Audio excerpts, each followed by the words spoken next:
ಡಿವಿಜಿಯವರ ಜ್ಞಾಪಕ ಚಿತ್ರಶಾಲೆ. ಅಪ್ರಸಿದ್ಧ ಕವಿತ್ವ 2. 60-70 ವರ್ಷಗಳ ಹಿಂದೆ ಪಂಡಿತರೆಂದೆನ್ನಿಸಿಕೊಂಡವರಿಗೆ ಶಬ್ದ ಸಂಪತ್ತು ಯಥೇಷ್ಟವಾಗಿತ್ತು. ಆ ಸಂಪತ್ತಿನ ವಿನಿಯೋಗಕ್ಕೆ ವಸ್ತುವು ವಿಶೇಷವಾಗಿರಲಿಲ್ಲ. ಮುಳಬಾಗಿಲಿನ ಶ್ರೀಮಾನ್ ತಿರುವೇಂಗಡಯ್ಯನವರು ಆಂಧ್ರ ಪಂಡಿತರು. ಪ್ರಾಚೀನ ಕಾವ್ಯಗಳನ್ನು ಪಾಠ ಹೇಳುವುದರಲ್ಲಿ ಅವರು ಉತ್ಸಾಹಿಗಳು ಮತ್ತು ನಿಪುಣರು. ನಡತೆಯಲ್ಲಿ ಪರಿಶುದ್ಧರು, ನಿಜವಾದ ದೈವಭಕ್ತರು. ಅವರು ತೆಲುಗು ಮಿಡ್ಲ್ ಸ್ಕೂಲ್ನ ಹೆಡ್ ಮಾಸ್ಟರು. ಇದರ ಜೊತೆಗೆ ಕೆಲ ಮಂದಿ ವೈಶ್ಯ ಯುವಕರಿಗೆ ಗಮಕ ಹೇಳಿಕೊಡುತ್ತಿದ್ದರು. ತೆಲುಗಿನಲ್ಲಿ ಕನ್ನಡದಲ್ಲಿದ್ದಂತೆ ಪ್ರಾಸವು ಕವಿತ್ವದ ದೊಡ್ಡ ಲಕ್ಷಣ. ತಿರುವೇಂಗಡಯ್ಯನವರು ಅದಕ್ಕೆ ಮನಸೋತಿದ್ದರು. ಅವರ ಶಿಷ್ಯರಲ್ಲಿ ಒಬ್ಬಾತ ಒಂದು ದಿನ ಅನುಕರಣ ಕವಿತ್ವವನ್ನು ಮಾಡಿದ್ದ. ಹೀಗೆ: ಅಂಡಾಂಡ ಪಿಂಡಾಂಡ ಬ್ರಹ್ಮಾಂಡ ಭಾಂಡಂಬು ದಂಡಿಗ ಭಂಡಿಗ ಮೆಂಡಿವೆಲಸೆ ತರತೂರ್ಣ ಪರಿಪೂರ್ಣ ಪೂರ್ಣ ಘೂರ್ಣಿತಮಯ್ಯಿ ಚೂರ್ಣಂಬು ನೂರ್ಣಂಬು ಪೂರ್ಣಮಯ್ಯ. ಇದನ್ನು ನೋಡಿದ ಗುರುಗಳು, ಇದಕ್ಕೆ ಅರ್ಥವೇನಯ್ಯ ಎಂದು ಕೇಳಿದರಂತೆ. ಶಿಷ್ಯನು ತೆಲುಗಿನಲ್ಲಿಯೇ ಉತ್ತರ ಹೇಳಿದ: ಇನ್ನೂ ಅರ್ಥ ಇಟ್ಟಿಲ್ಲ, ಶಬ್ದಗಳನ್ನು ಮಾತ್ರ ಇಟ್ಟಿದ್ದೇನೆ, ಅರ್ಥವನ್ನು ಆಮೇಲೆ ಜೋಡಿಸಬೇಕು. ತಿರುವೇಂಗಡಯ್ಯನವರಿಗೆ ಒಳ್ಳೆಯ ಕಾವ್ಯವಸ್ತು ಹೊಳೆದಿದ್ದರೆ ಅವರು ಪ್ರೌಢ ಕಾವ್ಯವನ್ನೇ ಬರೆದಿರುತ್ತಿದ್ದರು. ಅವರಿಗೆ ತಕ್ಕಮಟ್ಟಿನ ವಸ್ತು ದೊರಕಿದ್ದು ಅಲ್ಲಿನ ಅಮಲ್ದಾರರಿಗೆ ವರ್ಗವಾದಾಗ. ಆ ಅಮಲ್ದಾರರು ಸಿ ಶೇಷಾದ್ರಿ ಅಯ್ಯಂಗಾರ್ಯರು ಎಂಬುವರು. ಕೌನ್ಸಿಲರ್ ಆಗಿ ಪ್ರಸಿದ್ಧರಾದ ಸಿ ಶ್ರೀನಿವಾಸ ಅಯ್ಯಂಗಾರ್ಯರ ಸಹೋದರರು. ಅವರು ಊರಿನಿಂದ ಹೊರಡುವ ಮುನ್ನ ಗೌರವಾರ್ಥವಾಗಿ ನಡೆದ ಮಹಾಸಭೆಯಲ್ಲಿ ತಿರುವೇಂಗಡಯ್ಯನವರು ತಮ್ಮ ಬೃಹತ್ ಪ್ರಬಂಧವನ್ನು ಓದಿದರು. ಪ್ರಬಂಧದ ವಸ್ತು ಮುಖ್ಯವಾಗಿ 2 ಭಾಗವಾಗಿತ್ತು. 1. ಆಂಜನೇಯ ಸ್ವಾಮಿಯ ಗುಡಿಗೆ ಗೋಪುರ ಕಟ್ಟಿಸಿದ್ದು. 2. ನಾಗದಾಳಿ ಕಡಿಸಿದ್ದು. ಇದರಲ್ಲಿ ಮೊದಲನೆಯದೇನೋ ಕಾವ್ಯವಸ್ತು ಎನ್ನಬಹುದು. ಅದರಲ್ಲಿ ಆಂಜನೇಯ ಸ್ವಾಮಿಯ ಮಹಿಮೆ, ಆತನು ಅರ್ಜುನನ ಧ್ವಜದಲ್ಲಿದ್ದದ್ದು, ಅನಂತರ ಮುಳಬಾಗಿಲಿನಲ್ಲಿ ಬಂದು ನೆಲೆಸಿದ್ದು, ಆತನು ಅಲ್ಲಿ ನೆಲೆಸುವಂತೆ ಕೇಳಿಕೊಂಡ ರಾಜನು ಪ್ರತಿ ದಿವಸವೂ ತಪ್ಪದೆ ಕೇದಗೆ ಹೂವಿನಿಂದ ಅರ್ಚನೆ ಮಾಡಿಸುವುದಾಗಿ ಒಪ್ಪಿಕೊಂಡಿದ್ದು, ಅಂದಿನಿಂದ ಆಂಜನೇಯ ಸ್ವಾಮಿಯು ಭಕ್ತರಿಗೆ ಕೇದಗೆ ಹೂವಿನ ರೇಕಿನ ಮೂಲಕವೂ ಧೂಪಾರ್ತಿಯ ಅಂಗಾರದ ಮೂಲಕವೂ ಅವರವರ ಮನಸಾಭೀಷ್ಟಗಳನ್ನು ಕೊಡುತ್ತಾ ಬಂದಿರುವುದು. ಆಮೇಲೆ ಗೋಪುರ ಇಲ್ಲದಿದ್ದರೆ ಗುಡಿ ಶೋಭಾಯಮಾನವಾಗದು ಎಂಬ ಕೊರತೆ. ಆ ಕೊರತೆಯನ್ನು ನಿವಾರಿಸುವುದಕ್ಕಾಗಿ ಶೇಷಾದ್ರಿಯಯ್ಯ ಅಯ್ಯಂಗಾರ್ಯರು ಮಾಡಿದ ಮಹಾಪ್ರಯತ್ನ, ಅವರ ದೈವಭಕ್ತಿ, ಮಹಾಜನಗಳ ಔದಾರ್ಯ, ದ್ರವ್ಯದಾನ ಮಾಡಿದವರ ಮಹನೀಯತೆ ಇದೆಲ್ಲ ವರ್ಣಿತವಾಗಿತ್ತು. ಪ್ರಬಂಧದ ದ್ವಿತೀಯ ಭಾಗದಲ್ಲಿ ಆ ತಾಲ್ಲೂಕಿನಲ್ಲೆಲ್ಲ ವಿಶೇಷವಾಗಿ ಹಬ್ಬಿ ಹರಡಿದ್ದ ನಾಗದಾಳಿ ಕಳ್ಳಿಗಳ ಅವಾಂತರ, ಅವುಗಳಿಂದ ಪ್ರಯಾಣಕ್ಕೆ ಆಗಿದ್ದ ಕಷ್ಟ, ಅವುಗಳ ಹಿಂದೆ ಅಡಗಿಕೊಳ್ಳುತ್ತಿದ್ದ ಕಳ್ಳಕಾಕರ ದುಷ್ಟತನ, ಹಾವು ಮಂಡರಗಪ್ಪೆಗಳ ಹರಿದಾಟ ಕಾಟಗಳು, ಇವುಗಳನ್ನೆಲ್ಲ ನಾಶಪಡಿಸಿ ನಾಗದಾಳಿಯನ್ನು ನಿರ್ಮೂಲ ಮಾಡಬೇಕಾಗಿದ್ದರ ಅವಶ್ಯಕತೆ, ಆ ಕಾರ್ಯಕ್ಕಾಗಿ ಸಿದ್ಧವಾದ ಮಚ್ಚುಗತಿಗಳು, ಕೊಡಲಿಗಳು, ಕುಡುಗೋಲುಗಳು ಮೊದಲಾದ ಆಯುಧಗಳ ವರ್ಣನೆ ಮತ್ತು ಆ ಸಾಹಸಗಳ ಪ್ರಶಂಸೆ. ಶ್ರೀರಾಮಚಂದ್ರನು ರಾವಣ ಸೈನ್ಯವನ್ನು ಧ್ವಂಸ ಮಾಡಿದಂತೆಯೂ, ಅರ್ಜುನನು ಕೌರವ ಪಡೆಗಳನ್ನು ನಾಶಪಡಿಸಿದಂತೆಯೂ, ಮಹೇಂದ್ರನು ಪರ್ವತದ ಪಕ್ಷಗಳನ್ನು ತರಿದಂತೆಯೂ, ಪರಮೇಶ್ವರನು ತ್ರಿಪುರದಹನ ಮಾಡಿದಂತೆಯೂ ಆಯಿತು ಎಂದು ತಿರುವೇಂಗಡಯ್ಯನವರು ವರ್ಣಿಸಿದರು. ಅದರಲ್ಲಿ ಅಂದಂಬುನ ಚಂದಂಬು ನಡೆಂದಂಬುನ ಬೇರೋಂಡ್ರು ವೇರೋಂಡ್ರು ಬೇರೋಂಡ್ರು ಎಂಬೀ ರೀತಿಯ ಪ್ರಾಸಗಳು, ಯಮಕಗಳು ಪರಂಪರೆಯಾಗಿ ಹರಿದು ಬಂದಿದ್ದವು. ಅದನ್ನು ಕೇಳಿ ಜನ ಮೆಚ್ಚಿ ಬೆರಗಾಯಿತು. ಒಟ್ಟಿನಲ್ಲಿ ಆಗ ನಮ್ಮ ದೇಶದಲ್ಲಿ ಪಾಂಡಿತ್ಯ ಉಳಿದಿತ್ತು. ಅದಕ್ಕೆ ಬೆಲೆ ಕೊಡಬಲ್ಲವರೂ ಇದ್ದರು. ಆ ಊರಿನಲ್ಲಿ ಮಂಗಳವಾರ ಸಂತೆಯ ದಿನವಾದದ್ದರಿಂದ ಸ್ಕೂಲುಗಳಿಗೆ ರಜಾ. ಆ ಮಧ್ಯಾಹ್ನ ಎಲ್ಲ ಸ್ಕೂಲುಗಳ ಮೇಷ್ಟರುಗಳು ಊರಿನ ಮಧ್ಯರಂಗದಲ್ಲಿದ್ದ ತೆಲುಗು ಸ್ಕೂಲ್ ಕಟ್ಟಡದಲ್ಲಿ ಸೌತೆಕಾಯಿ, ನೆಲಗಡಲೆಕಾಯಿಗಳನ್ನು ಮೆಲ್ಲುತ್ತಾ ಹರಟೆ ಹೊಡೆಯುವುದು ಪದ್ಧತಿ. ಒಂದು ದಿನ ತಿರುವೇಂಗಡಯ್ಯನವರು ಪ್ರಾಸ್ತಾವಿಕವಾಗಿ ಯಾರೋ ರಚಿಸಿದ್ದು ಎಂದು ಹೇಳಲಾದ ಒಂದು ಪದ್ಯಾರ್ಧವನ್ನು ಹೇಳಿದರು. ಹೀಗೆ: ಕನ್ನಡ ಕವಿತಲು ವೆಧವಲ ಚೊನ್ನುಲ ವಲೆ ಜೋಲು ಬಡಿನ ತಿತ್ತುಲು ಗದರ. ಇದನ್ನು ಕೇಳಿದ ಕೂಡಲೇ ಅಲ್ಲಿದ್ದ ವೇಗಮಡುಗು ಶೀನಪ್ಪನವರು ಸವಾಲಿಗೆ ಜವಾಬು ಹೇಳಿದರು. ತೆಲುಗುನ ಕವಿತಲು ಕಮ್ಮಡಿ ಪುಲಗುಲ ಒಳೆ ಮುಂಡ್ಲೆ ನೆತ್ತಿ ಜರುಗುನು ಗದರ. ಅಲ್ಲಿದ್ದ ಇನ್ನೊಬ್ಬರು, ಆ ವೆಧವಲಕ್ಕೂ ಈ ಮುಂಡ್ಲಕ್ಕೂ ಸರಿಪೋಯ ಎಂದರು. ಮುಂಡ್ಲು ಎಂಬುದಕ್ಕೆ ಮುಳ್ಳುಗಳು ಎಂದಾದರೂ ಅರ್ಥವಾಗಬಹುದು, ಮುಂಡೆಯರು ಎಂದಾದರೂ ಆಗಬಹುದು. ಕೊಳ್ಳಿ ನರಸಿಂಹಾಚಾರ್ಯರು. ನರಸಿಂಹಾಚಾರ್ಯರು ಗೋಪಿನಾಥಾಚಾರ್ಯರ ಶಿಷ್ಯರು, ಮಹಾಗುರುಭಕ್ತರು. ಅವರ ಮುಖ್ಯ ಕವಿತೆ ಗುರುಗಳ ವರ್ಣನೆ. ನರಸಿಂಹಾಚಾರ್ಯರ ವಿಷಯದಲ್ಲಿ ಕಥೆಗಳು ಅನೇಕ ಉಂಟು. ಅವೆಲ್ಲ ಬರೆಯತಕ್ಕುವಲ್ಲ, ಬರೆದರೂ ಪ್ರಕಟಿಸತಕ್ಕುವಲ್ಲ. ಮಾದರಿಗಾಗಿ ಕುಹಕಕ್ಕೆ ಅವಕಾಶವಿಲ್ಲದ ಒಂದು ಕಥೆಯನ್ನು ಹೇಳುತ್ತೇನೆ. ಗುರು ಶಿಷ್ಯರಿಬ್ಬರೂ ನಂಗಲಿ ಪ್ರಾಂತದ ಒಂದು ಗ್ರಾಮಕ್ಕೆ ಭೋಜನಕ್ಕೆ ದಯಮಾಡಿಸಿದ್ದರು. ಅಲ್ಲಿ ಹುಳಿತೊವ್ವೆ, ಹಯಗ್ರೀವ, ಹಾಲುಕೀರು, ಆಂಬೊಡೆ ಇತ್ಯಾದಿ ಸಮೃದ್ಧವಾದ ಭೋಜನವಾಯಿತು. ಮಧ್ಯಾಹ್ನ 3:30-4 ಗಂಟೆಯ ಹೊತ್ತಿಗೆ ಅಲ್ಲಿಂದ ತಮ್ಮ ಊರಿಗೆ ಹಿಂದಿರುಗಿ ಹೊರಟರು. ಹೊಟ್ಟೆಯಲ್ಲಿ ಭುಕ್ತಿಭಾರ ಹಿತ್ತುತ್ತಿತ್ತು. ತಲೆಯ ಮೇಲೆ ಬೇಸಿಗೆಯ ಬಿಸಿಲು. ಹೇಗೋ ಮೆಲ್ಲಗೆ ಕಾಲು ಹಾಕಿಕೊಂಡು 1-2 ಮೈಲಿ ಬಂದರು. ಆ ವೇಳೆಗೆ ಆಯಾಸವು ಸಹಿಸಲಾರದಷ್ಟಾಯಿತು. ಆ ಸ್ಥಳದಲ್ಲಿ ಮುತ್ತುಗದ ಕಾಡು ಕಾಣಿಸಿತು. ಅಗಲಗಲವಾದ ಎಲೆಗಳ ನೆರಳಿನಲ್ಲಿ ನೆಲದ ಮರಳು ತಂಪಾಗಿ ಹಿತಕರವೆಂದು ತೋರಿತು. ಆ ಸಂತೋಷದಲ್ಲಿ ಗುರು ಶಿಷ್ಯರಿಬ್ಬರೂ ಮುಂದಾಲೋಚನೆ ಬಾರದೆ ಹೋಗಿ ಇಬ್ಬರೂ ಅವಸರವಾಗಿ ಅಲ್ಲಿ ದೇಹಬಾಧೆ ಕಳೆದುಕೊಂಡರು. ಆಗ ಬಂತು ನೀರಿನ ಯೋಚನೆ. ಅಲ್ಲೆಲ್ಲಿಯೂ ನೀರು ಕಾಣಿಸಲಿಲ್ಲ. ಅಂಥ ಸಂದರ್ಭದಲ್ಲಿ ಯಾರಾದರೂ ಏನು ಮಾಡಿಯಾರೋ ಹಾಗೆಯೇ ಉಟ್ಟ ಬಟ್ಟೆಯನ್ನು ಕೊಳೆ ತಾಗದಂತೆ ಮೇಲಕ್ಕೆತ್ತಿಕೊಂಡು ಗುರು ಶಿಷ್ಯರು ಕೊಂಚ ದೂರ ನಡೆದರು. ಆಗ ಅಲ್ಲಿ ಒಂದು ಚೊಕ್ಕಟವಾದ ಅಗಲವಾದ ಬಂಡೆ ಕಾಣಿಸಿತು. ಆಚಾರ್ಯರು ಹಿಂದಿರುಗಿ ನೋಡಿ, ಎಲಾ ಈ ಬಂಡಿ ನಾಕಂಡಿ ಯಮಕುಂಡಿ ಶುದ್ಧಿಹಿ ಎಂದರು. ಶಿಷ್ಯನು, ಆಚಾರ್ಯರೇ, ನಿಮಕುಂಡಿ ನಾಕಂಡಿ ಯಮಕುಂಡಿಯೂ ಶುದ್ಧಿಹಿ ಎಂದ. ಶುದ್ಧಿಯಾದದ್ದು ಶುದ್ಧಿಕಾರಿ ಎಂದು ತತ್ವ. ಉರಿಯುವ ದೀಪ ಇನ್ನೊಂದು ದೀಪವನ್ನು ಉರಿಸುತ್ತದಷ್ಟೇ. ಈ ಕಥೆ ವಾಸ್ತವಿಕವೋ ಕಾಲ್ಪನಿಕವೋ ನಾನು ಹೇಳಲಾರೆ. ಅದು ಕಟ್ಟುಕಥೆಯೆಂದಿಟ್ಟುಕೊಂಡರೂ ಸ್ವಭಾವದ್ಯೋತಕವಾದದ್ದೆಂದು ಹೇಳಬಹುದು. ನರಸಿಂಹಾಚಾರ್ಯರು ಗುರುಭಕ್ತಿಯಿಂದ ಒಂದು ಸಂದರ್ಭದಲ್ಲಿ ರಚಿಸಿದ ಕವಿತೆ ಇದು. ಗೋಪೀನಾಥ ಗುರುಂ ವಂದೇ ಗೋಪೀಚಂದನ ಧಾರಿಣೀಂ ಗೋಪೀಚಂದನ ಧಾರಿಣಂ ಅಂಗಾರ ತುಳಸೀಯುಕ್ತಂ ಆರ್ದ್ರ ಚಿಕ್ಕ ಪಟಾನ್ವಿತಂ. ಚಿಕ್ಕ ಎಂದರೆ ಮೊಳಕಾಲಿನಿಂದ ಮೇಲಕ್ಕೆ ಉಡುವ ಸಣ್ಣ ಪಂಚೆ. ಅದು ಆರ್ದ್ರ ಒದ್ದೆಯಾಗಿತ್ತಂತೆ. ಈ ಶ್ಲೋಕದ ಉತ್ತರಾರ್ಧಕ್ಕೆ ಹಲವು ಪಾಠಾಂತರಗಳುಂಟು. 1. ಸಗಡ್ಡಂ ಸಬುಡ್ಡಂಚ ವಕ್ರದಂತ ವಿರಾಜಿತಂ. 2. ಶತಚ್ಛಿದ್ರ ಪಟವ್ಯಕ್ತ ದಂಡಕಾರಣ್ಯ ಶೋಭನಂ. 3. ಶತಚ್ಛಿದ್ರ ಪಟವ್ಯಕ್ತ ಊರುದ್ವಯ ಮಂಡಿತಂ. ಹೀಗೆಲ್ಲ ಕುಚೋದ್ಯಗಳು ನಡೆಯುತ್ತಿದ್ದ ಸಂಗತಿ ಗುರುಗಳ ಕಿವಿಗೆ ಬಿದ್ದಾಗ ಅವರು ಹೇಳಿದರು, ಎಲಾ ನರಸಿಂಹ, ನಮ್ಮನ್ನು ಬೀದಿಗೆಳೆದು ತಂದು ಬಿಟ್ಟಲ್ಲೋ. ಶಿಷ್ಯನು, ನಾನು ಪಟಾನ್ವಿತಂ ಎಂದು ಹೇಳಿದ್ದೇನೆ, ಬಟ್ಟೆ ಮುಚ್ಚಿದ್ದೇನೆ ಗುರುಗಳೇ, ಕುಹುಕದಿಂದ ಕೆಟ್ಟ ಜನ ಹೀಗೆಲ್ಲ ಮಾಡಿದ್ದಾರೆ ಎಂದನಂತೆ. ಗುರುಗಳು, ನಿನ್ನ ಮುಂಡ ಮೋಚಿತು ಎಂದು ಆಶೀರ್ವದಿಸಿದರಂತೆ. ಕವಿತ್ವಾವೇಶ. ಕವಿತ್ವಾವೇಶ ಹರಳೆಣ್ಣೆಯ ಹಾಗೆ.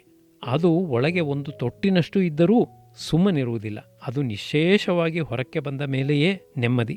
ಒಳಗೆ ಉಳಿದುಕೊಂಡರೆ ಬಾಧೆ, ಅಪಾಯ. ಒಂದು ಸಾರಿ ನಾನು ಈ ಉಪಮಾನವನ್ನು ಹೇಳಿದಾಗ ನನ್ನ ಸ್ನೇಹಿತರು ದಿವಂಗತ SG ಶಾಸ್ತ್ರಿಗಳವರು ತುಂಬ ಆಗ್ರಹಗೊಂಡು ನನಗೆ ಶಾಪವಿಟ್ಟದ್ದು ಜ್ಞಾಪಕವಿದೆ. ಅಂದಿನಿಂದ ಬೇರೊಂದು ಉಪಮಾನ ಹುಡುಕುತ್ತಿದ್ದೇನೆ, ಸಿಕ್ಕಿಲ್ಲ, ಕ್ಷಮಿಸಬೇಕು. 40-50 ವರ್ಷಗಳ ಹಿಂದೆ ಈ ವ್ಯಾಧಿಯು ಉಪಾಧ್ಯಾಯ ವರ್ಗದಲ್ಲಿ ಪ್ರಬಲವಾಗಿತ್ತು. 1914-15ರಲ್ಲಿ ರಾವ್ ಬಹದ್ದೂರ್ ಎಂ ಶಾಮರಾಯರವರು ವಿದ್ಯಾ ಇಲಾಖೆಯ ಮುಖ್ಯಸ್ಥರಾಗಿದ್ದಾಗ ಒಂದು ಪ್ರಸಂಗ ನಡೆಯಿತು. ಅವರು ಯಾವುದೋ ಸ್ಕೂಲಿಗೆ ಹೋಗಿದ್ದಾಗ ಅಲ್ಲಿಯ ಉಪಾಧ್ಯಾಯರೊಬ್ಬರು 5-6 ಪದ್ಯಗಳನ್ನು ಹೊಸದು ಅಚ್ಚು ಮಾಡಿ ಅವರಿಗೆ ಅರ್ಪಿಸಿದ್ದರು. ಅದರಲ್ಲಿ ಮೊದಲನೆಯದು ಹೀಗಿತ್ತು: ವರಶಾಮರಾಯ ನಿನ್ನಯ ಹಿರಿಮೆಯ ನಾನೇಂ ಪೊಗಳ್ವೆ, ವಿದ್ವಜ್ಜನರಚ್ಚರಿಯದು ಕರಿನಾಡಿನ ಬಿಜಗಳಿಗೆ ನೀಂ ತವರೂರೈ. ಈ ಪದ್ಯಗಳನ್ನು ವಿಮರ್ಶೆ ಮಾಡಿ ನನ್ನ ಸ್ನೇಹಿತರು ವಾಜಪೇಯಂ ವೆಂಕಟಸುಬ್ಬಯ್ಯ ಒಂದು ಹಾಸ್ಯ ಲೇಖನವನ್ನು ಬರೆದರು. ನಾನು ಅದನ್ನು ಕರ್ನಾಟಕ ಪತ್ರಿಕೆಯಲ್ಲಿ ಪ್ರಕಟ ಮಾಡಿದೆ. ಅದಾಗಿ 2-3 ದಿನ ಕಳೆದ ಮೇಲೆ ಶಾಮರಾಯರೂ ನಾನು ಒಬ್ಬರನ್ನೊಬ್ಬರು ಕಂಡಾಗ ಅವರು ಹೀಗೆಂದರು: ಏನಪ್ಪಾ, ನನಗೆ ಈ ಕಡೆಯೂ ಪೆಟ್ಟು ಆ ಕಡೆಯೂ ಪೆಟ್ಟು, ಹೇಳಿದ ಮಾತನ್ನು ಮೇಷ್ಟರುಗಳು ಕೇಳುವುದಿಲ್ಲ, ಇಂಥ ಆಭಾಸಗಳನ್ನು ಮಾಡುತ್ತಾರೆ. ಇತ್ತ ಕಡೆ ನೀವೂ ಅದನ್ನು ಏನೋ ಹೋಗಲಿ ಎಂದು ಬಿಡುವುದಿಲ್ಲ. ಯಾರೋ ಗುದ್ದಿ ಬರೆದಿದ್ದಾರೆ, ನನ್ನನ್ನು ಏನು ಮಾಡಬೇಕೆಂದು ಹೇಳುತ್ತೀರಿ? ಇದನ್ನು ಕೇಳಿ. ನಾನು ಶಿವಮೊಗ್ಗ ಡಿಸ್ಟ್ರಿಕ್ಟಿನಲ್ಲಿ ಸರ್ಕೀಟ್ ಮಾಡುತ್ತಿದ್ದಾಗ ಒಂದು ಸ್ಕೂಲಿನಲ್ಲಿ ಸ್ವಾಗತ ಗೀತೆ ಹಾಡಿದರು. ಕ್ಷೇಮವೇ ಶ್ರೀ ರಾವ್ ಬಹದ್ದೂರ್ ಶಾಮರಾಯರೇ, ಈ ಮಹಿಷೂರ ಕಲಾಧಾಮಕಾಯರೇ. ಹುಡುಗರು ಮೊದಲಿನ ಸಾಲನ್ನು ಹಾಡುವ ರಭಸದಲ್ಲಿ ಕ್ಷೇಮವೇ ಶ್ರೀ ರಾವ್ ಬಹದ್ದೂರ್ ಕ್ಷಾಮರಾಯರೇ ಎಂದು ಬಿಡುತ್ತಿದ್ದರು. ನಾನು ಆ ಮೇಷ್ಟರನ್ನು ಕರೆದು, ಇದೆಲ್ಲ ಬೇಡಪ್ಪ, ಇದು ಸರಿಯಲ್ಲ, ನನಗೆ ಇದೆಲ್ಲ ಬೇಡ, ಮಹಾರಾಜರು ವೈಸರಾಯ್ ಅಂಥವರು ಬಂದಾಗ ಇದನ್ನಿಟ್ಟುಕೊಳ್ಳಿ ಎಂದೆ. ಅದಕ್ಕೆ ಉತ್ತರವಾಗಿ ಮೇಷ್ಟರು ಕ್ಷೇಮವೇ ಶ್ರೀ ಮಹಾರಾಜ ಚಾಮರಾಜರೇ ಎಂದು ಹೇಳಬಹುದೆಂದು ಸೂಚಿಸಿದರು. ನಾನು ಅವರ ತಂಟೆಗೆ ಹೋಗಬೇಡಿ, ಅವರು ನೆಮ್ಮದಿಯಾಗಿರಲಿ ಬಿಡಿ ಎಂದು ಹೇಳಿದೆ. ನಮ್ಮ ಮೇಷ್ಟರುಗಳು ಒಳ್ಳೆಯವರು, ಅವರ ಉದ್ದೇಶ ಉಚಿತವಾದದ್ದು, ಅವರ ಸಂತೋಷಕ್ಕೆ ಭಂಗ ತರಬಾರದು. ಶಾಮ ಕ್ಷೇಮ ಚಾಮ ಹೀಗೆ ಪ್ರಾಸಗಳು ಒತ್ತೊತ್ತಿಕೊಂಡು ಬಂದರೆ ಅವರ ಕವಿತ್ವದ ಚಟ ಕೆರಳಿ ಪೊಂಗುತ್ತದೆ. ನಾವು ನಕ್ಕು ಅಂಗೀಕರಿಸಬೇಕು. ವಾಜಪೇಯಂ ವೆಂಕಟಸುಬ್ಬಯ್ಯನವರಿಗೆ ಕವಿತ್ವವನ್ನು ವಿಮರ್ಶಿಸುವ ಚಟ ತೀವ್ರವಾಗಿತ್ತು. ಅವರೂ ನಾನು ಒಂದು ಸಾರಿ ಮಾತನಾಡುತ್ತಿದ್ದಾಗ ದಿವಂಗತ ಕೊಮಾಂಡೂರ್ ರಾಮಸ್ವಾಮಯ್ಯಂಗಾರ್ಯರ ಪ್ರಸ್ತಾವ ಬಂತು. ರಾಮಸ್ವಾಮಯ್ಯಂಗಾರ್ಯರು ವಿದ್ವಾಂಸರು, ಕಾವ್ಯೋತ್ಸಾಹಿಗಳು. ರಾಮಾಭ್ಯುದಯ ಕಥಾ ಕುಸುಮ ಮಂಜರಿ ಮೊದಲಾದ ಕೆಲವು ಹಳಗನ್ನಡ ಕಾವ್ಯಗಳನ್ನು ಪರಿಷ್ಕರಿಸಿ ಪ್ರಕಟಿಸಿದ್ದರು. ಸ್ವತಃ ಕೆಲವು ಗ್ರಂಥಗಳನ್ನೂ ರಚಿಸಿದ್ದರು. ಸಾತ್ವಿಕರು ಮತ್ತು ಸಾಧುಗಳು. ಅವರನ್ನು ಕುರಿತು ನಾವಿಬ್ಬರೂ ಸೇರಿ, ಅದರಲ್ಲಿ ವೆಂಕಟಸುಬ್ಬಯ್ಯನವರ ಭಾಗವೇ ಹೆಚ್ಚು, ಮಾಡಿದ ಕವಿತೆ. ಆಗಮಾಗಡಿಯಲ್ಲಿ ನಿಂದು ಸರಾಗದಿಂದ ಕವಿತ್ವ ಪಾಡಿದ ನಾಗಶಯನನ ಭಕ್ತ ರಾಮಸ್ವಾಮಿ ಬುಧವರನು, ಈಗಲೀ ಕಲ್ಯಾಣಪುರಿಯಲಿ ಜಾಗವನು ಮಾಡಿಹರು ರಸಿಕರು ಪೋಗಿ ನೋಡುವುದಲ್ಲಿ ನಗುಮೊಗವುಳ್ಳ ಮಡಿಕೋಲನ್. ರಾಮಸ್ವಾಮಯ್ಯಂಗಾರ್ಯರು ತೆಳ್ಳಗೆ ಎತ್ತರವಾಗಿ ಕಡ್ಡಿಯಾಗಿದ್ದವರು, ಆದರೆ ಸದಾ ಹಸನ್ಮುಖಿ ಮತ್ತು ಶ್ರೀವೈಷ್ಣವರಲ್ಲಿ ಕೋಲ್ಮಡಿ ಪ್ರಸಿದ್ಧವಾದದ್ದು. ವೆಂಕಟಸುಬ್ಬಯ್ಯನವರಿಗೆ ನೀತಿ ಶತಕಗಳ ಮೇಲೆ ಅಪಹಾಸ್ಯ ಸುರಿಯುವುದರಲ್ಲಿ ತುಂಬ ಸಂತೋಷ. ಒಂದು ಅಣುಕು ಶತಕವನ್ನು ರಚಿಸಬೇಕೆಂದು ಪ್ರಯತ್ನ. ಇಜ್ಜಲ ಪುಡಿಯಿಂಬೆಳಗಾ ಗುಜ್ಜುತ ಪಲ್ಗಳನ್ನು ಬಾಯ ಮುಕ್ಕಳಿಸುತ್ತಂ, ಕಜ್ಜಿಗೆ ಸಾಬೂನ ನಿಕ್ಕುತೆ ಮಜ್ಜನವಂ ಗೈದು ಸುಖದಿ ಬಾಳೆಲೋ ಸುಮತೀ, ಬಜ್ಜಿಯ ಬದನೇಕಾಯಿಂ ಸಜ್ಜಿಗೆಯಂ ಸೋಜಿ ತುಪ್ಪ ಬೆಲ್ಲಗಿಳಿಂದಂ, ಗೊಜ್ಜುಗಳ ಮಾಳ್ಪ ಪರಿಯಂ ಅಜ್ಜಿಯ ಬಳಿಯಲ್ಲಿ ಕುಳಿತು ಕಲಿಯವು ಸುಮತೀ. ಈ ಲೇಖನದಲ್ಲಿ ಕವಿತ್ವ ಎಂದರೆ ಪದ್ಯ ಕಟ್ಟುವುದು ಎಂದರ್ಥ.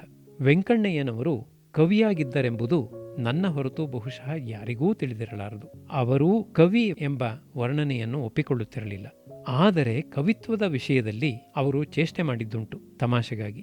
ಯಾರ ವಿಷಯದಲ್ಲಿಯೇ ಆಗಲಿ ಅವರಿಗೆ ಈರ್ಷ್ಯೆ ಅಸೂಯೆಗಳು ಇರಲಿಲ್ಲ. ಒಂದೊಂದು ಸಾರಿ ನಗಿಸುವ ಚಟ ಅವರಿಗೂ ಇತ್ತು. ಅವರು ಬಹುಮಂದಿಗೆ ಪ್ರಿಯರಾಗಿದ್ದದ್ದಕ್ಕೆ ಅದೂ ಒಂದು ಕಾರಣವೆಂದು ನಾನು ಅಂದುಕೊಂಡಿದ್ದೇನೆ. ಒಂದು ಸಾರಿ ಕನ್ನಡ ನಾಡಹಾಡಿನ ರಾಷ್ಟ್ರಗೀತೆ ವಿಷಯದಲ್ಲಿ ಕೊಂಚ ಕುಚೋದ್ಯ ಮಾಡಬೇಕು ಎನಿಸಿತು. ಪ್ರಸಿದ್ಧರಾದ ಶಾಂತ ಕವಿಗಳ ರಕ್ಷಿಸು ಕರ್ನಾಟಕ ದೇವಿ ಎಂಬ ಹಾಡನ್ನು ಕೇಳಿದ ಮೇಲೆ ಯಾವುದೋ ಪ್ರಸಂಗದಲ್ಲಿ ಹೊರಟದ್ದು ಹೀಗೆ: ಭಕ್ಷಿಸು ಕರ್ನಾಟಕ ದೇವಿ ನೀ ಭಕ್ಷಿಸು ಕರ್ನಾಟಕ ದೇವಿ, ಅಗ್ಗದ ಜೋಳದ ಭಕ್ಕರಿಗಳನ್ನು ಮುಗ್ಗಿದ ರಾಗಿ ಮುದ್ದೆಗಳನ್ನು ಗುಗ್ಗುರಿ ಕಡಲೆ ಹುರುಳಿಗಳನ್ನು ಹಿಗ್ಗಿದ ಜಗ್ಗಿದ ದವಡೆಗಳಿಂದ ಭಕ್ಷಿಸು ಕರ್ನಾಟಕ ದೇವಿ. ಇದರ ತಾತ್ಪರ್ಯವೇನೆಂದರೆ, ದೇಶದ ಚರಿತ್ರೆ ದೊಡ್ಡದು, ಕೀರ್ತಿ ದೊಡ್ಡದು, ಆದರೆ ಇಂದಿನ ಜನದ ಬಾಳುವೆ ಆ ಗತವೈಭವಕ್ಕೆ ಹೊಂದಿಕೊಳ್ಳುವಂತಿಲ್ಲ. ಅಷ್ಟು ದೊಡ್ಡ ಕೀರ್ತಿಗೆ ನಾವು ಇನ್ನೂ ಅರ್ಹರಾಗಬೇಕಾಗಿದೆ. ಒಂದು ದಿನ ಚಿತ್ರಕವಿತ್ವವನ್ನು ಕುರಿತು ಮಾತನಾಡುತ್ತಿದ್ದೆವು. ತೆಲುಗಿನಲ್ಲಿ ಇಂಥ ಸಾಹಿತ್ಯ ಅಪಾರವಾಗಿದೆ. ನಿರೋಷ್ಠ್ಯಮುಲು, ನಿರ್ದಂತ್ಯಮುಲು ಹೀಗೆ ನಿಯಮ ಮಾಡಿಕೊಂಡು ಪದ್ಯ ಕಟ್ಟುವವರು ಅಲ್ಲಿ ಯಥೇಷ್ಟವಾಗಿ ಇದ್ದರು. ಅದೇ ಪ್ರಸಂಗದಲ್ಲಿ ಇದ್ದಾಗ ನಾವು ಒಂದು ಒಗಟು ತಯಾರು ಮಾಡಿದೆವು.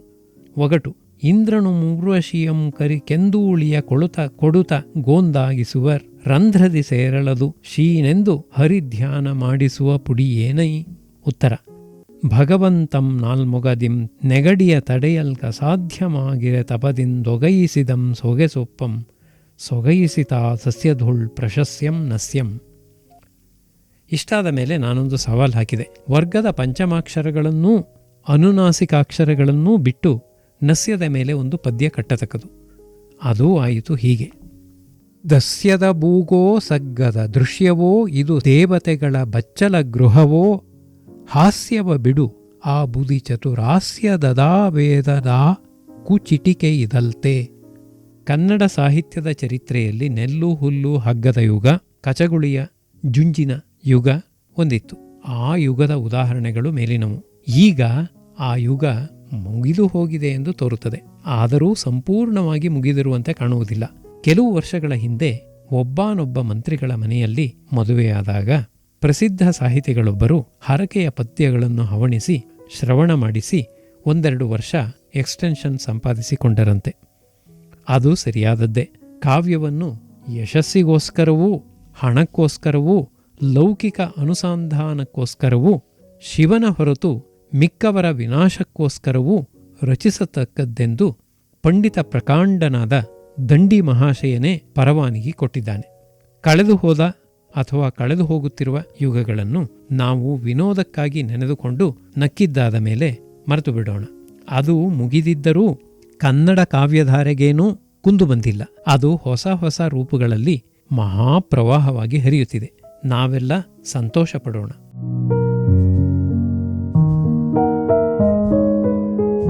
ಒಬ್ಬ ಶಿವಶರಣರು. ಸುಮಾರು 15 ವರ್ಷಗಳ ಹಿಂದೆ ಒಂದು ದಿನ ಸಂಜೆ ಮೋಡವಾಗಿ ಚಳಿಯಾಗಿದ್ದರಿಂದ ಕೊಂಚ ಕಾಲು ನಡಿಗೆ ನಡೆದು ಮೈ ಬಿಸಿ ಮಾಡಿಕೊಳ್ಳೋಣ ಎನಿಸಿತು. ತಲೆಗೆ ಕೆಂಪು ರೇಷ್ಮೆ ವಸ್ತ್ರವನ್ನು ಬಿಗಿದು ಮೈ ಮೇಲೆ ಕೆಂಪು ಶಾಲು ಹೊದೆದು ಮನೆಯಿಂದ ಹೊರಟೆ. ಬಟ್ಟೆಗಳ ಕೆಂಪು ನಾನು ಆರಿಸಿಕೊಂಡದ್ದಲ್ಲ. ನನಗೆ ಆಗ ಕೈಗೆ ಸಿಕ್ಕಿದ್ದು ಯಾವುದೋ ಅದನ್ನು ಧರಿಸಿಕೊಂಡೆ. ಹಣೆಯಲ್ಲಿ ವಿಭೂತಿ ಇತ್ತೆಂದು ತೋರುತ್ತದೆ. ಗಾಂಧಿ ಬಜಾರಿನಲ್ಲಿ ಈಗ ಕಾರ್ಪೊರೇಷನ್ ಮಾರ್ಕೆಟ್ ಇರುವ ಸ್ಥಳದ ಹತ್ತಿರ ಹೋಗುತ್ತಿದ್ದೆ. ಎದುರುಗಡೆಯಿಂದ ಬರುತ್ತಿದ್ದವರೊಬ್ಬರು ನನ್ನನ್ನು ದಿಟ್ಟಿಸಿ ನೋಡಿ ಶರಣು ಎಂದು ಕೈಮುಗಿದರು. ನಾನೂ ಶರಣು ಎಂದೆ. ಆತ ಎತ್ತರವಾದ ಆಳು. ಕೈಯಲ್ಲಿ ಒಂದು ಸಣ್ಣ ಮೂಟೆ ಇತ್ತು. ಕಂಕುಳಲ್ಲಿ ಒಂದು ಕೋಲಿತ್ತು. ತಲೆಗೆ ಕಾವಿ ಬಟ್ಟೆಯ ರುಮಾಲು ಸುತ್ತಿದ್ದರು. ಕಾವಿ ಬಣ್ಣದ ಬನಿಯನ್ ತೊಟ್ಟಿದ್ದರು. ಮೇಲೆ ಕಾವಿ ಹೊದೆದಿದ್ದರು. ಹುಟ್ಟಿದ್ದದ್ದೂ ಕಾವಿಯೇ. ಹಣೆಯ ಮೇಲೆ, ಕಣ್ಣು ರೆಪ್ಪೆಗಳ ಮೇಲೆ, ಕಿವಿಯ ಮೇಲೆ ವಿಭೂತಿ ಕಾಣುತ್ತಿತ್ತು. ನಾನು ಶರಣು ಎಂದು ಕೈ ಮುಗಿದ ಕೂಡಲೇ ಆ ಶಿವಶರಣರು ಕೇಳಿದರು. ಶಿವಶರಣರು: ಯಾವ ಮಠವೋ? ನಾನು: ತಿಮ್ಮಲಿಂಗ ದೇವರ ಮಠ. ನಿಮ್ಮದು ಯಾವ ಮಠವೋ? ಶಿವಶರಣರು: ನಮ್ಮದು ನಿಜಗುಣರ ಮಠ. 1 ನಿಮಿಷ ಸುಮ್ಮನಿದ್ದು ಅವರು ಹೇಳಿದರು. ಶಿವಶರಣರು: ಒಂದು ತತ್ವ ಅಪ್ಪಣೆಯಾಗಬೇಕು ಶಿವನೇ. ನಾನು: ಅದಕ್ಕೇನು, ಎಲ್ಲಾದರೂ ಕುಳಿತುಕೊಂಡು ಮಾತನಾಡೋಣ ಬನ್ನಿ ಗುರುವೇ. ಹೀಗೆ ಹೇಳಿ ಮುಂದಕ್ಕೆ ನಡೆದೆ. ಅವರೂ ನನ್ನ ಸಂಗಡ ಬಂದರು. ಕೃಷ್ಣರಾಜೇಂದ್ರ ರಸ್ತೆಯ ಪಕ್ಕದಲ್ಲಿ ಟ್ಯಾಕ್ಸಿಗಳು ನಿಲ್ಲುವ ಸ್ಥಳದಲ್ಲಿ ಬಸವನಗುಡಿ ಕ್ಲಬ್ಬಿನ ದಕ್ಷಿಣದ ಕಡೆಯ ಟಾಗೋರ್ ಚೌಕಕ್ಕೆ ಬಂದೆವು. ಅಲ್ಲಿ ಒಂದು ಉದ್ಯಾನವನದ ಆಭಾಸ ಇದೆಯಲ್ಲವೇ, ಅಲ್ಲಿ ಕೆಲವು ಕಲ್ಲು ಬೆಂಚುಗಳೂ ಇದ್ದವು. ಅಲ್ಲಿ ಕೂಡೋಣ ಎಂದು ನನ್ನ ಉದ್ದೇಶ. ಆದರೆ ಸಂಜೆ ಕ್ಲಬ್ಬಿಗೆ ನವರತ್ನ ರಾಮರಾಯರು, ಮಾಸ್ತಿ ವೆಂಕಟೇಶ ಅಯ್ಯಂಗಾರ್ಯರು, ಇತರ ಮಾನ್ಯ ಸ್ನೇಹಿತರು ಬರುವ ಹೊತ್ತು ಅದು. ಅವರು ಯಾರಾದರೂ ಒಂದು ವೇಳೆ ಬಂದು ನನ್ನನ್ನು ಗುರುತು ಹಿಡಿದರೆ ನಮ್ಮ ಉದ್ದೇಶಕ್ಕೆ ಭಂಗವಾದೀತು ಎಂಬ ಭಯ. ಆದದ್ದರಿಂದ ಕ್ಲಬ್ಬಿಗೆ ಬೆನ್ನು ಮಾಡಿಕೊಂಡು ಕೂಡಬೇಕೆಂದು ನಿಶ್ಚಯಿಸಿಕೊಂಡೆ. ಶಾಲುವಿನ ಮುಸುಕನ್ನು ಚೆನ್ನಾಗಿ ಸೆಳೆದು ಬಿಗಿದುಕೊಂಡೆ. ಇಬ್ಬರೂ ಕಲ್ಲು ಬೆಂಚಿನ ಮೇಲೆ ಎದುರೆದುರಾಗಿ ಕುಳಿತೆವು. ಶಿವಶರಣರು ಹೇಳಿದರು: ತತ್ವ ಕೇಳಬೇಕು ಗುರುವೇ. ನಾನು 2-3 ನಿಮಿಷ ಯೋಚನೆ ಮಾಡಿ ಇನ್ನು 1-2 ಘಳಿಗೆ ಎಂದು ರಾಗ ಎಳೆದು ಈ ತತ್ವ ಹೇಳಿದೆ. ನವಕೋಟಿ ಹಣವೇನು ಶಿವಭಕ್ತಿ ಇಲ್ಲದೆ ಜಂಗಮಯ್ಯ, ಶಿವಭಕ್ತಿ ಇರಲಾಗಿ ನವಕೋಟಿ ಹಣವೇಕೆ ಜಂಗಮಯ್ಯ. ಭದ್ರಾಕ್ಷಿ ಇಲ್ಲದ ರುದ್ರಾಕ್ಷಿಯಿಂದೇನು ಜಂಗಮಯ್ಯ, ಭದ್ರಾಕ್ಷಿ ಇದ್ದರೆ ರುದ್ರಾಕ್ಷಿ ಏಕೋ ಜಂಗಮಯ್ಯ. ಶಿವಶರಣರು: ಟೀಪು ಗುರುವೇ. ಟೀಪು ಎಂದರೆ ವ್ಯಾಖ್ಯಾನ. ನಾನು: ಭದ್ರಾಕ್ಷಿ ಎಂದರೆ 2 ಅರ್ಥ. ಮೊದಲನೆಯದು ರುದ್ರಾಕ್ಷಿಯ ಹಾಗೆ ಕಾಣುವ, ಆದರೆ ರುದ್ರಾಕ್ಷಿಯಲ್ಲದ ಒಂದು ಕಾಯಿ. 2ನೆಯ ಅರ್ಥ ಒಳ್ಳೆಯ ಕಣ್ಣು, ಶುಭವಾದ ನೋಟ ಎಂದು. ಈ ವಿವರಣೆಯಾದ ಮೇಲೆ ನಾನು ತತ್ವವನ್ನು ಮುಂದುವರಿಸಿದೆ ಹೀಗೆ: ಶಿರಜಡೆ ಇದ್ದೇನು ಉರದೃಢವಿಲ್ಲದೆ ಜಂಗಮಯ್ಯ, ಉರದೃಢವಿರಲಾಗಿ ಶಿರದಲ್ಲಿ ಜಡೆ ಏಕೋ ಜಂಗಮಯ್ಯ. ತಿಮ್ಮಲಿಂಗನು ಪರಬ್ರಹ್ಮರೂಪನು ಕಾಣೋ ಜಂಗಮಯ್ಯ, ಉಮ್ಮಳವಿಲ್ಲದ ನೆಮ್ಮದಿ ಕೈಲಾಸ ಜಂಗಮಯ್ಯ. ಶಿವಶರಣರು: ಟೀಪು ಅಪ್ಪಣೆಯಾಗಬೇಕು ಗುರುವೇ. ನಾನು: ಶಿರ ಎಂದರೆ ತಲೆ, ಉರ ಎಂದರೆ ಎದೆ. ಎದೆಯಲ್ಲಿ ಭಕ್ತಿ ದೃಢವಾಗಿದ್ದರೆ ಜಡೆ ಇಲ್ಲದಿದ್ದರೂ ಪರವಾಗಿಲ್ಲ. ಉಮ್ಮಳ ಎಂದರೆ ಸಂಕಟ, ಸಂಕಟವಿಲ್ಲದಿರುವುದೇ ಕೈಲಾಸ. ಶಿವಶರಣರು: ಬಲು ಭೇಷಾಗಿದೆ ಶಿವನೇ. ಇನ್ನೊಂದು ತತ್ವ ಅಪ್ಪಣೆಯಾಗಬೇಕು. ಇಷ್ಟು ಹೊತ್ತಿಗೆ ನನಗೆ ಸ್ವಲ್ಪ ಕಾವು ಬಂದಿತ್ತು. ಇನ್ನೊಂದು ತತ್ವ ಹಾಡಿದೆ ಹೀಗೆ: ಏನೇನೋ ಗತ್ತು ಮಾಡಿದ ನಮ್ಮ ಶಿವನೇನೋ ಗಮ್ಮತ್ತು ಮಾಡಿದ, ಪಟ್ಟೆ ಬೂದಿ ಹಚ್ಚಿಕೊಂಡು ಬೆಟ್ಟದೋಳ್ನ ಕಟ್ಟಿಕೊಂಡು ಹುಚ್ಚು ಹುಚ್ಚು ಲೀಲೆಯಾಡಿದ. ಏನೇನೋ ಗತ್ತು ಮಾಡಿದ ನಮ್ಮ ಶಿವನೇನೋ ಗಮ್ಮತ್ತು ಮಾಡಿದ. ಹಸ್ತಿಗೊಂದು ಸೊಂಡ್ಲ ಮಾಡಿದ ನಮ್ಮ ಶಿವ ಹಾವಿಗೆರಡು ಜಿಹ್ವೆ ಮಾಡಿದ. ಹಸ್ತಿಗೊಂಡು ಸೊಂಡ್ಲ ಮಾಡಿ ಹಾವಿಗೆರಡು ಜಿಹ್ವೆ ಮಾಡಿ ಹೆಚ್ಚು ಕಡಿಮೆ ಲೋಕ ಮಾಡಿದ. ಏನೇನೋ ಗೊತ್ತು ಮಾಡಿದ ನಮ್ಮ ಶಿವನೇನೋ ಗಮ್ಮತ್ತು ಮಾಡಿದ. ನಾರಿಗೆರಡು ಕಣ್ಣು ಮಾಡಿದ ನಮ್ಮ ಶಿವ ನಾರಿ ಕೇಳಕ್ ಮೂರು ಮಾಡಿದ. ನಾರಿಗೇಡು ಕಣ್ಣು ಮಾಡಿ ನಾರಿ ಕೇಳಕ್ ಮೂರು ಮಾಡಿ ಹೆಚ್ಚು ಕಡಿಮೆ ಲೋಕ ಮಾಡಿದ. ಏನೇನೋ ಗೊತ್ತು ಮಾಡಿದ ನಮ್ಮ ಶಿವನೇನೋ ಗಮ್ಮತ್ತು ಮಾಡಿದ. ಗಂಡು ಹೆಣ್ಣು ಬೇರೆ ಮಾಡಿದ ನಮ್ಮ ಶಿವ ಹೆಣ್ಣು ಗಂಡು ನೊಟ್ಟು ಕೂಡಿದ. ಹೆಣ್ಣು ಗಂಡು ಬೇರೆ ಮಾಡಿ ದೊಟ್ಟು ಕೂಡಿ ಸೊಟ್ಟಾಪಟ್ಟೆ ಲೋಕ ಮಾಡಿದ. ಏನೇನೋ ಗೊತ್ತು ಮಾಡಿದ ನಮ್ಮ ಶಿವನೇನೋ ಗಮ್ಮತ್ತು ಮಾಡಿದ. ಬೆತ್ತಲೇಲಿ ನೃತ್ಯವಾಡಿದ ನಮ್ಮ ಶಿವ ಕತ್ತಲೇಲಿ ಸೃಷ್ಟಿ ಮಾಡಿದ. ಬೆತ್ತಲೇಲಿ ನೃತ್ಯವಾಡಿ ಕತ್ತಲೇಲಿ ಸೃಷ್ಟಿ ಮಾಡಿ ಸೊಟ್ಟಾಪಟ್ಟೆ ಲೋಕ ಮಾಡಿದ. ಏನೇನೋ ಗೊತ್ತು ಮಾಡಿದ ನಮ್ಮ ಶಿವನೇನೋ ಗಮ್ಮತ್ತು ಮಾಡಿದ. ಬ್ರಹ್ಮ ವಿಷ್ಣುಗಳನ್ನು ಮಾಡಿದ ನಮ್ಮ ಶಿವ ತಿಮ್ಮಲಿಂಗಯ್ಯನ ಮಾಡಿದ. ಬ್ರಹ್ಮ ವಿಷ್ಣು ತಿಮ್ಮಲಿಂಗ ಎಲ್ಲ ಮಾಯೆ ನಾಟ್ಯರಂಗ ಸೊಟ್ಟುಪಟ್ಟು ಲೋಕ ಮಾಡಿದ. ಏನೇನೋ ಗೊತ್ತು ಮಾಡಿದ ನಮ್ಮ ಶಿವನೇನೋ ಗಮ್ಮತ್ತು ಮಾಡಿದ. ಏನೇನೋ ಗೊತ್ತು ಮಾಡಿದ ನಮ್ಮ ಶಿವನೇನೋ ಗಮ್ಮತ್ತು ಮಾಡಿದ. ಪಟ್ಟೆ ಬೂದಿ ಹಚ್ಚಿಕೊಂಡು ಬೆಟ್ಟದೋಳ್ನ ಕಟ್ಟಿಕೊಂಡು ಹುಚ್ಚು ಹುಚ್ಚು ಲೀಲೆಯಾಡಿದ. ಇದನ್ನು ಹಾಡುವಾಗ ನನ್ನ ಏಕನಾದ ಕೈಚಟಿಕೆ ಹತ್ತಿರವಿರಲಿಲ್ಲ ಎಂದು ಕೊಂಚ ಕೊರತೆ ಆಯಿತು. ಆದರೂ ಧ್ವನಿಯನ್ನೆತ್ತಿ ತಲೆಯಲ್ಲಾಡಿಸುತ್ತಾ ಮೈ ಕುಲುಕಿಸುತ್ತಾ ತಾಳ ಕುಟ್ಟಿಕೊಂಡು ಹಾಡಿದೆ.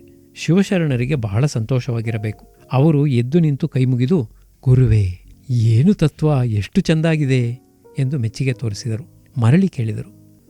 ಶಿವಶರಣರು, ತೀಪು ಅಪ್ಪಣೆಯಾಗಬೇಕು ಶಿವನೇ. ನಾನು ಈ ಪ್ರಪಂಚ ಪರಮೇಶ್ವರನ ಲೀಲೆ, ಇದೇ ಶಿವಲೀಲೆ. ಆತನಿಗೆ ಏನೂ ಬೇಕಿಲ್ಲ. ಆದರೂ ಏನೋ ಆನಂದದ ಆವೇಶ ಬಂದು ಆತ ಲೋಕವನ್ನು ಸೃಷ್ಟಿ ಮಾಡಿದ್ದಾನೆ. ನಾವೂ ಅವನಂತೆಯೇ ಆನಂದ ಪಡಬೇಕು. ಜಗತ್ತಿನಲ್ಲಿ ಎಷ್ಟೋ ಹೆಚ್ಚು ಕಡಿಮೆಗಳಿವೆ, ಕುಂದುಕೊರತೆಗಳಿವೆ. ಅದೆಲ್ಲ ಇರುವುದರಿಂದಲೇ ನಮಗೆ ಜಗತ್ತಿನಲ್ಲಿ ಒಂದು ಸ್ವಾರಸ್ಯ ತೋರಿಬರುವುದು. ಬೆಟ್ಟ, ನದಿ, ಕಾಡು, ಬಯಲು, ತಿಟ್ಟೆ, ಹಳ್ಳ ಎಲ್ಲ ಇವೆ ನಮ್ಮ ಜೀವನದಲ್ಲಿ. ಇದೆಲ್ಲ ಈಶ್ವರನ ಕಾರ್ಯವೇ ಅಲ್ಲವೇ? ಶಿವಶರಣರು, ಹೌದು ಶಿವನೇ, ಬಲು ಬಲು ದೊಡ್ಡ ತತ್ವ ಹೇಳುತ್ತೀರಿ. ನಮ್ಮ ಮಠಕ್ಕೆ ದಯಮಾಡಬೇಕು. ನಾನು, ಅದು ಎಲ್ಲಿದೆ? ಶಿವಶರಣರು, ಮೈಸೂರದಾಗೆ ಬನ್ನಿ ಮಂಟಪದ ತಾವು. ಈ ವೇಳೆಗೆ ಮೋಡ ಚೆನ್ನಾಗಿ ಕವಿದು ಮಳೆ ಪ್ರಾರಂಭವಾಗುವ ಚಿಹ್ನೆ ತೋರಿತು. ಕತ್ತಲೆಯೂ ಆಗಿತ್ತು. ನವರತ್ನ ರಾಮರಾಯರು, ಮಾಸ್ತಿ ವೆಂಕಟೇಶ ಅಯ್ಯಂಗಾರ್ಯರು ಮನೆಗೆ ಹಿಂದಿರುಗುವ ಹೊತ್ತು. ಅವರಿಗೆ ಸಿಕ್ಕಿಬಿಟ್ಟೇನೆಂಬ ಭಯ ನನಗೆ. ಬೇಗ ಬೇಗ ಹಿಂದಿರುಗಲು ಹೆಜ್ಜೆ ಹಾಕಿದೆ. ಶಿವಶರಣರು ಜಯನಗರದ ಕಡೆ ಯಾವುದೋ ಮಠ ಹೆಸರು ಹೇಳಿ ಅಲ್ಲಿಗೆ ಹೋದರು. ಮತ್ತೆ ನಾನು ಅವರನ್ನು ನೋಡಿಲ್ಲ. ಅವರ ಹೆಸರೇನೆಂದು ನಾನು ಕೇಳಲಿಲ್ಲ. ನನ್ನ ಹೆಸರನ್ನೂ ಅವರು ವಿಚಾರಿಸಲಿಲ್ಲ.